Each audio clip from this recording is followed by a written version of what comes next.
she cut through the rusted metal beneath the passenger seat of that old C70, she found something that made her heart stop. Encrypted drives, surveillance logs, proof of a $50 million conspiracy that powerful people had killed to keep buried. In that moment, Rebecca understood why that work truck had been sold so desperately cheap and why the seller wouldn't look her in the eye. She had just bought the evidence that made a man disappear. The problem: the guilty ones didn't know she was former military, didn't know she'd spent 6 years maintaining combat vehicles in war zones. And they definitely didn't imagine she was trained to handle pressure that would break most people. Subscribe to the channel so you don't miss this story, and comment below which state you're watching from. I want to know where you're following me from. Look, there are days when you wake up knowing you have to make a tough decision.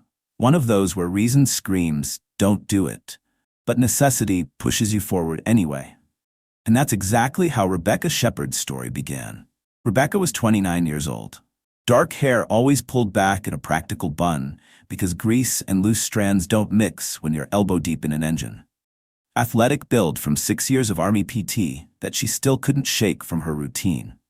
And that grease smudge on her cheek that she'd stopped noticing after the 100th service call. She had the kind of determined expression that came from fixing things everyone else had given up on: engines, transmissions, and lately, her own life. She ran a mobile mechanic business from her beat-up service van, the kind of one-woman operation where every tool had to earn its place, and every call had to pay rent. The faded magnetic sign on the van door read Sheppard Mobile Repair, with a phone number she answered 24/7 because turning down work meant falling behind. And Rebecca was already behind on everything that mattered. The small apartment she rented smelled like motor oil no matter how much she scrubbed. Her tools lived in a storage unit across town because there wasn't room for both equipment and furniture in 400 square feet. And the bank account that was supposed to grow her business into something real, let's just say it had more dust than dollars. That Tuesday morning, she was scrolling through online classifieds with cold coffee and a sinking feeling when she saw it. 1987 Chevrolet C70 work truck. Runs rough but solid frame, $2,500 OBO. Contact Dave, $2,500 for a C70. Rebecca blinked, read it 3 times, thinking she'd misunderstood. A truck like that, even needing serious work, was easily worth $6,000 or $7,000. Either it was completely trashed or something was very wrong with this picture. But necessity hit harder than suspicion. Rebecca had been losing jobs to competitors with proper work trucks who could haul equipment and parts without making 3 trips. A C70 would change that. She called the number. The voice on the other end was jittery, rushed. "Yeah, the truck. Can you meet today?" "I need to move it fast. Industrial lot off Route 9 near the old textile mill." Red flag number 1. Legitimate sellers don't sound like they're running from something. Rebecca showed up anyway with $2,500 in cash she'd scraped together from 3 different sources she didn't want to think about. The lot was abandoned, weeds growing through cracked asphalt, chain-link fence sagging. And there it was. A white C70 with orange roof lights, faded paint, rust creeping along the wheel wells. But the frame looked solid from where she stood. Dave was thin, mid-40s maybe, wearing a baseball cap pulled low. He wouldn't meet her eyes. Just kept looking at his phone, smoking cigarette after cigarette, bouncing on his heels like he expected someone else to show up. "So this was my brother-in-law's truck. He passed. Estate sale. I don't know nothing about mechanics, just want it gone." Red flag number 2. People who inherit vehicles from dead relatives don't usually sell them in abandoned lots for half their value. "Can I take it for a test drive?" Rebecca asked, already knowing something wasn't right, but needing that truck too badly to walk away. Dave tossed her the keys like they were burning his hand. "Yeah, sure, whatever. Just, don't take too long." Rebecca climbed into the cab. Cracked vinyl seats, smell of old diesel and something else. Fear, maybe. She turned the key, and the engine coughed to life with a rough idle, black smoke puffing from the exhaust. The transmission ground when she shifted. Steering pulled hard to the left, and the whole truck shuddered above 40 miles per hour, but it ran. And Rebecca had fixed worse with her eyes closed. She drove back to the lot, did a quick walk around, checking frame integrity, rust-through points, obvious mechanical failures. Nothing she couldn't handle given time and parts. How much he said you wanted? $2,500, cash, today. Rebecca looked into his eyes, searching for the truth behind the desperation. Dave looked away, lit another cigarette with shaking hands. Red flag number 3. But she needed this truck. Deal. But I want the title, registration, everything clean. Dave pulled a folder from his car so fast it was like he'd been waiting his whole life to hand it over. Title signed, registration current, transfer form already filled out except for her name. Too easy. Way too easy. Rebecca counted out the cash. Dave snatched it, shoved it in his jacket, and before she could say another word, he was in his car, engine starting, tires kicking up dust as he peeled out of that lot like something was chasing him. Rebecca stood there alone with the keys to a truck that cost half what it should have, watching Dave's taillights disappear around the corner. Every instinct from her 6 years in the Army was screaming that she'd just walked into something. But she had a truck now. That's what mattered. She climbed into the C70, adjusted the loose seat, and headed back toward town, feeling the steering wheel vibrate in her hands and wondering what kind of story this old machine was hiding under all that rust and rumble. The next morning, Rebecca borrowed garage space from an old Army buddy who owed her a favor. She backed the C70 into the bay, turned on every overhead light she could find, and started doing what she did best, taking things apart to understand them. She spent the first hour just documenting, photographing the rust damage, the worn belts, the engine that wheezed like it had been running on hope and bad diesel. But underneath all that neglect, the bones were good. Solid frame, no major cracks, decent compression in most cylinders. This truck had been built to last, just hadn't been treated right in a long time. The interior was worse. Cracked seats, moldy carpet, and the floor panels were so rusted through she could see pavement in spots. Safety hazard. Had to be replaced before she could even think about putting this thing on the road professionally. Rebecca grabbed her angle grinder, put on safety glasses, and started cutting out the passenger side floor panel. The metal screamed as the blade bit through rust and corrosion, sparks flying, the smell of burning steel filling the garage. And then the grinder hit something it shouldn't have. Something solid. Metal that wasn't part of the original floor structure. Rebecca shut off the grinder, pulled away the rusted panel, and stared at what was underneath. A welded metal box, maybe 8 inches deep, professionally sealed to the frame with precision welds that didn't match the truck's age or condition. Someone had hidden this. Recently. Her military training kicked in immediately. Document first, questions later. She grabbed her phone, photographed the box from every angle, then carefully pried it open with a pry bar. Inside, wrapped in waterproof plastic, 3 USB drives, a small notebook filled with alphanumeric codes, and a manila envelope sealed with packing tape. Rebecca's hands were steady as she opened the envelope. Inside were surveillance photographs. Men in suits at industrial sites, chemical barrels being dumped into quarries, contaminated water samples with lab analysis reports. Corporate memos on Titan Waste letterhead discussing alternative disposal methods and cost reduction strategies. And at the bottom, a handwritten note on yellow legal paper in tight, desperate handwriting. If you're reading this, I'm probably dead. Don't let them bury the truth. The drives have everything. GPS coordinates, financial records, 3 years of documentation. They killed people to hide this. Don't let them kill you too. DC. Rebecca sat on the concrete floor of that garage, evidence spread around her like puzzle pieces, and felt her heart hammering against her ribs. She'd bought more than a truck. She'd bought a dead man's last stand against something big enough to kill for. Her training took over. She photographed every document, every drive, every page of that notebook, uploaded the photos to 3 separate cloud accounts with different passwords, created a paper trail that couldn't be erased. Only then did she let herself feel the fear. Someone had sold her this truck, knowing what was inside, and whoever they were running from was still out there, still looking. Rebecca knew exactly one person who could crack encrypted drives without asking too many questions. Marcus Williams, former Army Signals Intelligence, now working IT security for a financial firm. They'd served together in Afghanistan, And he still owed her for that time she'd kept his Humvee running through a 3-day sandstorm. She met him at a coffee shop in the suburbs, slid the drives across the table in a plain envelope. "I need to know what's on these. No records, no questions." Marcus looked at her for a long moment, saw something in her expression that made him nod. "Give me 48 hours. 2 days later, he called. "Rebecca, what the hell did you stumble into?" They met at his apartment. Marcus had printed everything, hundreds of pages of internal Titan Waste documents dating back 3 years. Email chains discussing alternative disposal methods. Financial spreadsheets showing over $50 million saved by dumping industrial waste in abandoned quarries instead of proper treatment facilities. Falsified EPA reports with forged inspector signatures. Bank records showing payments to state officials who looked the other way. And GPS coordinates. 12 dump sites across 3 states, each one marked with dates, waste types, and estimated contamination radius. Some of these sites were near residential areas. Near schools. "This isn't just fraud," Marcus said quietly. "This is environmental terrorism. They're poisoning groundwater in working-class neighborhoods because nobody important lives there."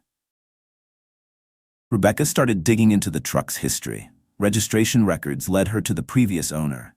Daniel Chen, age 34, former Titan Waste safety inspector. Reported missing 8 months ago. Police found his abandoned car near a federal building, but no body, no leads. Case went cold after 3 months. She searched his name in obituaries and found something that made her stomach turn. Chen's mother had died 6 months ago, 2 months after he disappeared. The funeral notice mentioned one surviving daughter, Maya Chen, Detroit. Rebecca sat with that information, understanding what it meant. Daniel Chen had tried to blow the whistle, had documented everything, hidden the evidence in his work truck, and was probably killed before he could deliver it to federal authorities. And now, Rebecca had inherited his death sentence. She looked at the printed documents spread across Marcus's kitchen table, at the GPS coordinates marking poisoned ground, at the financial records showing executives getting rich while children drank contaminated water. Daniel Chen's note echoed in her mind. Don't let them bury the truth. She wouldn't. But first, she needed to talk to his sister. The text came at 2 a.m., 3 days after Rebecca opened those encrypted files. Unknown number. 6 words that made her blood run cold. Return what isn't yours. She sat up in bed, heart pounding, staring at her phone. They knew. Somehow, they knew she had the evidence. The next morning, a black SUV with tinted windows appeared in her rearview mirror during a service call. It followed her to 2 more jobs, keeping 3 cars back but always there. Professional surveillance. The kind that wanted you to know you were being watched. Rebecca made the call to Maya Chen from a burner phone she bought with cash. They agreed to meet at a busy coffee shop downtown, public place, plenty of witnesses. Maya was petite, early 30s, with her brother's same dark eyes and that haunted look of someone who'd lost everything. She sat across from Rebecca, hands wrapped around a coffee cup she wasn't drinking. "My brother tried to do the right thing," Maya said, voice barely above a whisper. "He reported the violations internally first. Went to his supervisor, then his supervisor's boss. They told him to keep quiet, offered him money, then threatened him. That's when Daniel started documenting everything." Rebecca listened, watching the door, checking for the black SUV outside. "He was going to the EPA and FBI, had an appointment at the federal building. I drove him to his car that morning, told him to be careful." Maya's voice cracked. They found his car abandoned in the parking garage 2 blocks away. No blood, no struggle, no Daniel, just gone. Police declared him a missing person after 90 days. Case went cold, but I knew. Maya looked directly at Rebecca. "I knew they killed him. I just couldn't prove it." Rebecca pulled out her phone, showed Maya some of the documents, the dump site coordinates, the financial records, Daniel's handwritten notes. Maya stared at the screen, tears streaming down her face. She touched the image of her brother's handwriting like she could reach through the glass and bring him back. "He knew they'd come for him," Maya whispered. "The last thing he told me was, if anything happens, don't stop looking. Someone will find the truth." I thought he meant the police would find him. I didn't realize he meant this. She looked up at Rebecca, grief and fury mixing in her eyes. "What do we do?" Rebecca glanced out the window at the black SUV parked across the street, then back at Maya. We finish what your brother started, but we do it carefully. These people have already killed once. Maya nodded, wiping her eyes. Tell me what you need. Rebecca got the call from the storage facility at 6 a.m. Break-in on Unit 247. She drove over with a knot in her stomach, already knowing what she'd find. They'd trashed everything. Tools scattered across the concrete, toolboxes overturned, her father's old torque wrench, the one she'd carried through 2 deployments, snapped in half and left in the center of the floor like a message. Nothing stolen, just destroyed. This wasn't robbery. This was a warning. Her phone rang an hour later. Unknown number. Deep voice, calm, almost friendly. We know you have Chen's truck. We know what was inside. Be smart, Miss Sheppard. Return what you found, and this all goes away. The line went dead before she could respond. Rebecca moved fast. The C70 went to her friend Tom's property 40 miles outside the city, hidden in a barn behind his farmhouse. The evidence got split up. Drives in 3 different safety deposit boxes, documents with Maya, copies with Marcus. If they came for one location, they wouldn't get everything. She needed help. Real help. Someone who knew how to fight corporations with lawyers and media coverage instead of wrenches and grit. Sarah Reeves, investigative journalist, Detroit Free Press. Rebecca had read her exposé on industrial pollution 2 years back. If anyone would take this seriously, it was her. They met at a diner. Sarah was sharp, skeptical, asked all the right questions. When Rebecca showed her the documents, Sarah's expression shifted from interested to locked in. This is real, Sarah said, scanning the GPS coordinates. But I need verification, site visits, water samples, something that proves these locations exist and match the records. I can do that, Rebecca said. Meanwhile, she kept working mobile repair calls, maintaining the appearance of normal life. But nothing felt normal. The surveillance was constant now. Different vehicles, different faces, always watching. The late-night call came on Thursday. Woman's voice, frantic. My car died on Route 14 near the industrial park. Can you come? Every instinct Rebecca had screamed, trap. Wrong time, wrong location. Caller ID showed a burner phone. She went anyway, but prepared. Knife in her boot, pepper spray in her pocket, phone recording audio to cloud storage. She spotted them half a mile out. 2 vehicles positioned on side roads, third one at the scene. Classic military vehicle checkpoint formation. They weren't even trying to hide it anymore. Rebecca killed her lights, took a dirt access road, circled wide using terrain features to break line of sight. 6 years of convoy operations in hostile territory taught you how to move when people wanted you stopped. She watched from a ridge as the surveillance team realized she wasn't coming. Watched them scramble, reposition, search. She drove home the long way, constantly checking mirrors, and understood with absolute clarity she wasn't just holding evidence anymore. She was in a war. They met in Maya's basement, 4 people who had no business working together, except that none of them could walk away from what they knew. Rebecca, Maya, Sarah the journalist, and Marcus, who insisted on being called Jake for anything related to this operation. Old habits from signals intelligence died hard. We treat this like a military op, Rebecca said, spreading maps across the folding table. Verification first. We cross-reference every document, every GPS coordinate, every claim. Nothing goes public unless we can prove it 6 ways. Jake had already started. He'd traced the shell companies named in the financial records, following digital breadcrumbs through layers of corporate entities until they all led back to Titan Waste. 18 different LLCs, all registered to the same law firm, all showing the same pattern of payments and transfers. They're not even hiding it well, Jake said. They just assumed nobody would look. Sarah brought contamination reports from state environmental agencies, cross-referenced them with the dump site coordinates. Every single location showed elevated toxicity levels in groundwater tests. The state had the data but hadn't connected it to illegal dumping because the sites were listed as abandoned industrial property with no active permits. They've been poisoning these communities for 3 years, Sarah said, voice tight with anger. And nobody noticed because nobody was looking. The field visits started the next week. Rebecca drove the C70 with Sarah riding shotgun, dressed like they were doing environmental surveys for a college research project. The truck was perfect cover, just another work vehicle poking around abandoned industrial sites. The first location was an old quarry outside Pontiac. They found it exactly where the GPS coordinates said it would be. Chemical barrels, dozens of them, corroded and leaking, half buried in dirt near the water's edge. Rebecca took soil samples while Sarah photographed everything, documenting serial numbers on the barrels that matched Titan Waste inventory records from the encrypted files. They hit 6 sites in 2 weeks. Same pattern every time.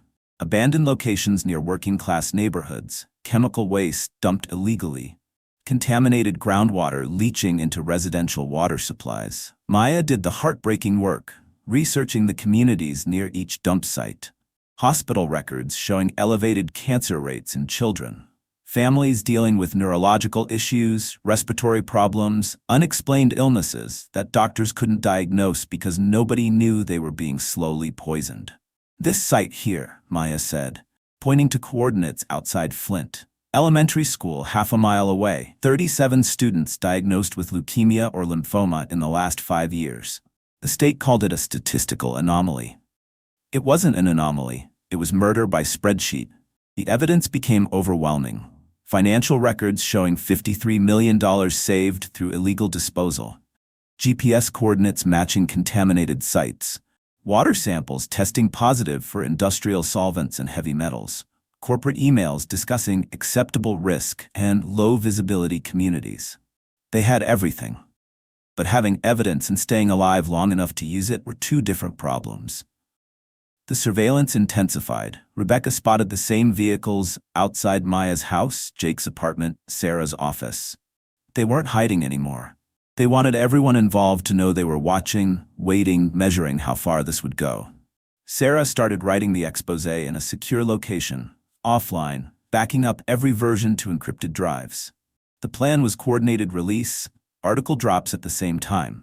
Rebecca delivers evidence packages to the EPA, FBI, and State Attorney General.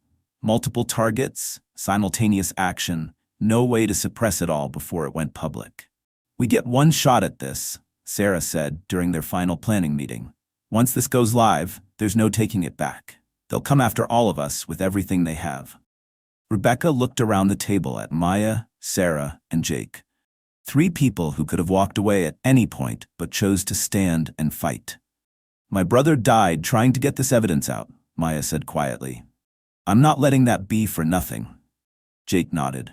"I've got dead man switches set up on 3 different platforms. If anything happens to any of us, everything goes live automatically." Rebecca felt the weight of what they were about to do. This wasn't just exposing a company. This was declaring war on people who'd already killed to protect their secrets. But some truths were too important to stay buried. "Then let's finish this," Rebecca said, "for Daniel and for every family they poisoned while counting their profits." They set the date for release, 10 days. 10 days to stay alive. 10 days to make sure Daniel Chen's death meant something. He was waiting by her van when she finished a service call. Expensive suit, salt and pepper hair, smile that didn't reach his eyes. Marcus Killian, VP of Operations for Titan Waste. Rebecca recognized him from the surveillance photos in Daniel's evidence. "Miss Sheppard, I think we should talk." Rebecca's hand moved instinctively toward the pepper spray in her pocket, but Killian held up both hands, showing he was unarmed. "Just a conversation. 5 minutes of your time." They stood in the parking lot, 20 feet apart. Killian pulled an envelope from his jacket, held it where she could see. $250,000. Cash. "All you have to do is return company property that was mistakenly left in a vehicle you purchased and sign a simple non-disclosure agreement. You walk away, start your business fresh, and everyone forgets this unfortunate misunderstanding." Rebecca looked at the envelope, thought about her failing business, her empty bank account, the storage unit full of destroyed tools. $250,000 could change everything. "Some things aren't for sale," she said. Killian's smile disappeared. "You're making a mistake." "Probably, but it's my mistake to make." She got in her van and drove away, watching him in the rearview mirror until he was just another shadow in an empty parking lot. That night, they hit her apartment. Rebecca came home to find her door kicked open, every room torn apart, Furniture overturned, cabinets emptied, her few possessions scattered and broken, and on her pillow, written in red marker on white paper, "Last chance." She stood in the wreckage of her life and understood with perfect clarity she couldn't keep working, couldn't keep living normally. She was too exposed, too easy to find. Rebecca packed what mattered into 2 duffel bags and called Maya. "I need a place to stay, just for a few days." But she knew it wouldn't be just a few days. They moved up the timeline. Release date, 72 hours. Sarah accelerated her article. Jake verified all digital safeguards. Maya coordinated delivery of evidence packages to federal agencies. Rebecca spent 2 days creating insurance. She recorded a video statement explaining everything: how she bought the truck, what she found, who was threatening her, what the evidence proved. She uploaded it to multiple platforms with deadman switches, passwords held by 3 different people who would trigger release if she disappeared. "My name is Rebecca Sheppard," she said to the camera. "If you're watching this, something has happened to me. But the truth doesn't disappear just because they silence the messenger. Everything I found is backed up in 17 locations. Every document, every photograph, every piece of evidence that proves Titan Waste Corporation poisoned working-class communities to save money. They killed Daniel Chen for trying to expose this. They threatened me to keep me quiet, and if anything happens to me, this goes live automatically." She finished recording, encrypted the file, and set the triggers. Now all she had to do was survive until release day, 72 hours. She looked at Maya across the kitchen table, both of them understanding what came next. "No turning back now," Maya said. "Never was," Rebecca replied. Sarah's article went live at 6 a.m. Corporate conspiracy: how Titan Waste poisoned communities for profit. Full documentation, GPS coordinates, financial records, everything. By 7 a.m., it was the top story on every news site in the state. By 8 a.m., the EPA issued an emergency response, dispatching teams to all 12 dump sites. By 9 a.m., the FBI opened a criminal investigation into corporate fraud, environmental terrorism, and the disappearance of Daniel Chen. Rebecca sat in a federal building giving testimony to agents who recorded every word. She handed over the original USB drives, the notebook, Daniel's handwritten note, told them about the threats, the surveillance, the ransacked apartment, Marcus Killian's $250,000 bribe attempt. "We'll need you in protective custody," the lead agent said. Rebecca shook her head. "I'm not hiding. Not anymore." Titan Waste's response came fast. Corporate lawyers issuing denials, claiming documents were fabricated, threatening lawsuits for defamation. But their words sounded hollow against the weight of evidence now in federal hands. Rebecca drove to Tom's farm to check on the C70. She needed to see the truck that started everything, needed to touch something solid and real after 3 days of giving statements and watching her life become national news. Marcus Killian was waiting in the barn. He looked different now, desperate. The corporate polish gone, replaced by something raw and dangerous. "You've destroyed everything," he said, voice shaking with rage. 20 years building this company, billions in contracts, all gone because of you." He stepped closer. "Did Chen's idealism die with him, or do you share his fate?" Rebecca stood her ground, hand on her phone. "The difference is, the world knows now. Daniel died in the dark. I'm standing in the light. Touch me, and you prove everything we said about you."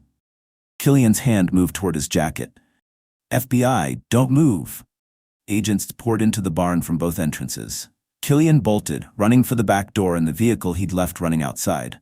"He's running!" Rebecca shouted, already moving toward the C70. She fired up the old work truck, engine roaring to life. Killian's sedan tore down the dirt road toward the highway. Rebecca followed, the C70's heavy frame handling the rough terrain better than his sports car ever could. She'd spent 6 years driving military vehicles through hostile territory. Killian had spent his life behind a desk. Rebecca radioed the FBI frequency she'd been given. "Target heading south on County Road 47, approaching Route 9 intersection. I'm in pursuit." The C70 ate up the distance, Rebecca's military driving training taking over, reading terrain, anticipating movements, cutting angles. She boxed Killian in at the intersection, the big work truck blocking his escape just as FBI vehicles converged from 3 directions. Killian got out with his hands up, suit covered in dust, face twisted with defeat.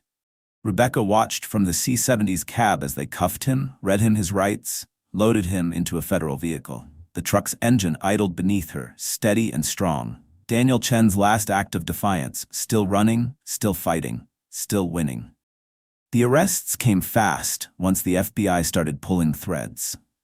Marcus Killian, 3 other Titan Waste executives, 2 state inspectors, and the lawyer who'd set up the shell companies. Federal charges ranging from environmental terrorism to conspiracy to commit murder in Daniel Chen's case. Titan Waste faced $11 billion in fines, cleanup costs, and civil lawsuits from the poisoned communities. The company filed for bankruptcy within 6 months. Their stock became worthless overnight. Rebecca received the Whistleblower reward 8 months after Sarah's article broke. $2.3 million for providing evidence that led to the largest environmental crime prosecution in state history. She used every penny to build something that would last. Sheppard's garage opened on a bright spring morning in an industrial district that had seen better days. Full-service repair shop, 3 bays, modern equipment, and a promise painted on the wall. Honest work, fair prices, everyone welcome. Rebecca hired 3 other women mechanics, all of them fighting the same uphill battle she'd fought. She offered apprenticeships to young women who wanted to learn the trade, teaching them that grease under your fingernails wasn't something to hide. It was something to be proud of. The white C70 work truck sat permanently at the shop's entrance, fully restored. New paint, rebuilt engine, everything Daniel Chen's truck should have been, and mounted on a brass plaque beside it, in memory of Daniel Chen. Some truths can't be buried. Maya became a victim advocate for the contaminated communities, helping families navigate the settlement process and holding Titan Waste's successors accountable for every dollar of cleanup they owed. Sarah won the Pulitzer Prize for investigative journalism. She kept a photo on her desk, Rebecca standing beside the C70, grease-stained and smiling, proof that the most important stories came from people willing to risk everything for what was right. On a Thursday afternoon, Rebecca was in Bay 2 teaching a 19-year-old apprentice named Carmen how to diagnose transmission problems. The C70 sat in the bay beside them, engine running smooth and strong, that deep diesel rumble filling the garage like a heartbeat. "Why'd you keep the truck?" Carmen asked, wiping her hands on a rag. "I mean, after everything that happened, wouldn't it be easier to just sell it and move on?" Rebecca looked at the white work truck, at the plaque honoring a man she'd never met but whose courage had changed her life. "Because some things are worth more than money," she said. That truck carried a truth that powerful people tried to bury. It survived because someone was brave enough to hide that truth where it mattered, and it's still here because I was stubborn enough to find it. She turned back to Carmen, seeing in the young woman's eyes the same hunger to prove herself that Rebecca had carried for years. "That's what we do here. We fix things people said couldn't be fixed. We prove that honest work matters. And we never ever let anyone tell us we can't do something just because it's hard." Carmen nodded, understanding something deeper than mechanics. Rebecca looked out at the street, at the neighborhood slowly coming back to life, at the families who could finally drink their water without fear, because one man documented the truth and one stubborn mechanic refused to let it die. "They thought a cheap truck would make their problem disappear," Rebecca said quietly. "Instead, it brought everything to light. That old work truck didn't just carry tools, it carried the truth. And neither rust, nor threats, nor corporate power could stop it from reaching its destination. Some engines run on fuel, some run on justice, and some run on the simple, stubborn belief that one person doing the right thing can change everything." If you enjoyed this story, hit that subscribe button and smash the like. Leave a comment telling me which state you're watching from. I want to know where my community of fighters and truth-tellers is at. And remember, no matter what anyone tells you, no matter what's been broken or buried or left for dead, if you've got the courage to look under the seat, you might just find something worth fighting for. Keep turning those wrenches, keep asking those questions, and keep believing that honest work and stubborn hope are worth something in this world. Because they are.